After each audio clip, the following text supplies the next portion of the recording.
I'm going to be showing you how to sell digital products on Etsy. So it's really easy, so let's get right into it. So the first thing you need to do is go to Etsy.com. So Etsy.com is right there.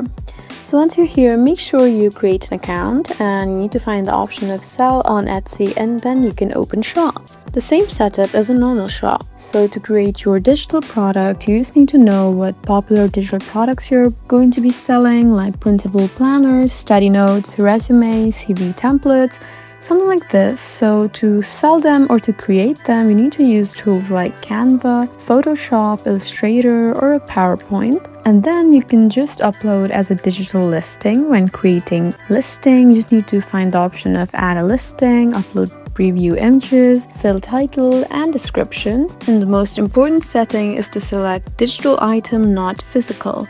And then you can just upload your files, upload your product file. The max is 5 files per listing and 20 MB per file. So if it's larger, you can just upload a zip file, and make sure you write a strong listing as well. Title is very important for search, and make sure you include description about what it actually is used to, and add tags, set price, and then you can finally publish and your product will be live. So that's how you sell digital products on Etsy. It's the same as a normal product. I hope this video was helpful for you. Please leave us a like and drop us a comment down below, and we'll see you again in our next video. Thank you for watching.